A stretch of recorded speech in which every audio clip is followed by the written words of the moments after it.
Jamie-Lee, Ngāti Porou, Ngāti Whātua Kaipara, Te Ātihaunui-a-Pāpārangi has had a stellar rise as an early career clinical researcher dedicated to advancing equity and cultural safety in surgery. A third year general surgery trainee based at the North Shore Hospital and a senior research fellow at Waipapa Taumatarau, her work seeks to improve surgical outcomes for Māori and wāhine while fostering more inclusive and culturally safe surgical profession. Recognised for her leadership and impact, Jamie-Lee was recently awarded 2 prestigious awards, the 2025 L'Oreal UNESCO for Women in Science Fellowship and the 2025 Dr. John Corby Medal from the Royal Australasian College of Surgeons, the highest honour for a surgical trainee. Homai te paki paki, hara mai Jamie-Lee.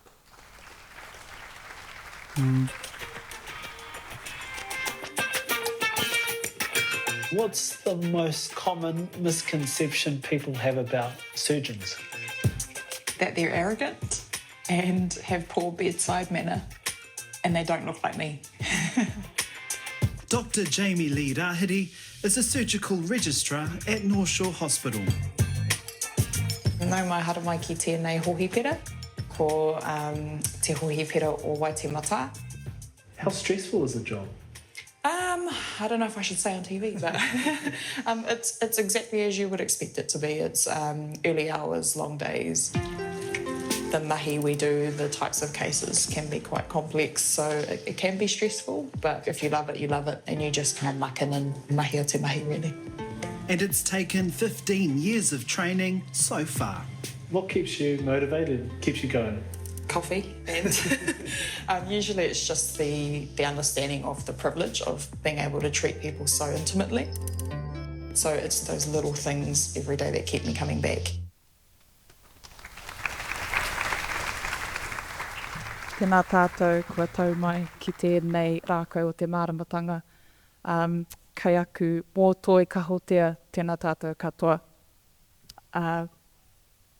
I'm just really honoured and blown away to be standing here before these amazing speakers. And I loved your kōrero, Professor, about the sleep deprivation kōrero. We love to romanticise that in my job, that that we can come back the next day. But you're right, it's something that's become, unfortunately, part and parcel of what we do.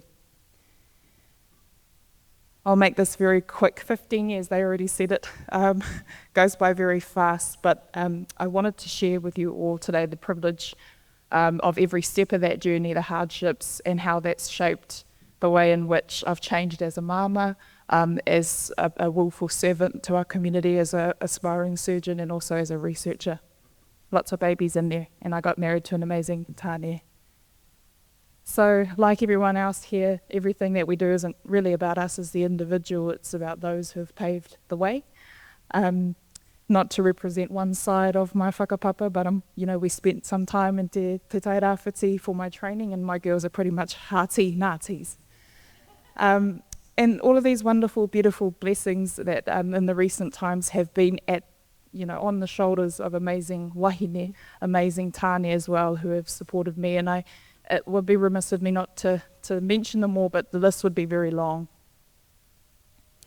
So when I got started, I started rangahau as someone who didn't even know what that was in Middlemore Hospital as a student and as a junior doctor. And it was this kind of kōrero that I was hearing all the time, and it's something that I see all the time in weight loss surgery, which is why I love it so much. I think I have an attraction to these spaces where you can see so many things being done so poorly that you're like, I've got to get in there. Can't be on the sidelines about this. But you're damned if you do and you're damned if you don't, particularly in weight loss surgery or any type of surgery that helps you prevent developing inequities or I should say cardiovascular disease, which is the biggest issue.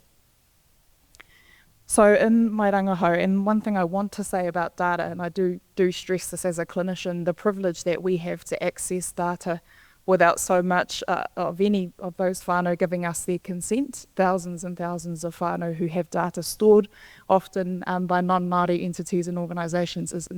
To this day, I can't believe it. I can't believe that we have access to store, look into this data and create all sorts of resources, some that are quite harmful.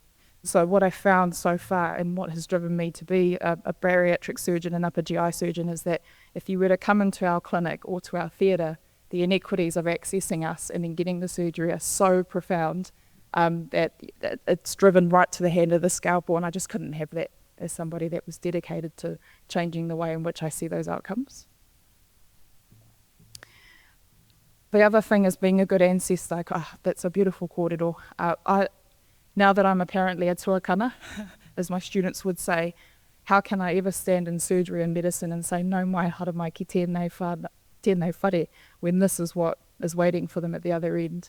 And I don't want to ever be a part of a legacy that has befallen on us as wāhine, as Māori, coming into places where we are the rarity.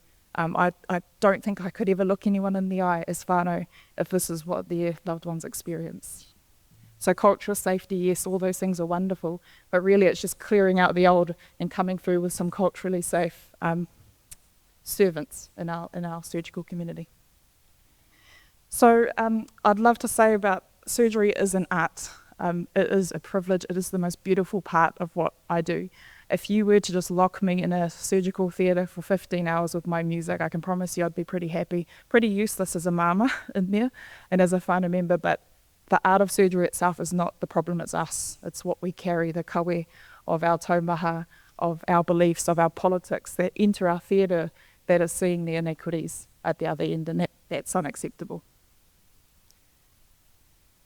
As a tuakana, as I said before, I just feel like we learn so much from our students, and I always try to encourage them that any time you're in a clinic, it's those things you do when you're not seen, when you're not on a stage, when you're not writing a paper that matter the most to whānau. You're the first person they see. They trust you. I don't think there's many jobs where the trust is built so quickly and almost given to you because of the role that you have. It's massive responsibility. So any work that we do, whether it's looking at rural inequities in surgery, cancer outcomes, the type of procedures we're doing and the type of harm that before whānau who have operations that we give, we need to keep that in mind always. I had to put a plug in there for Professor Mātere, who couldn't be here this evening, but has been absolutely instrumental to my pathway and also many other wāhine Māori. Tēnā koutou katoa.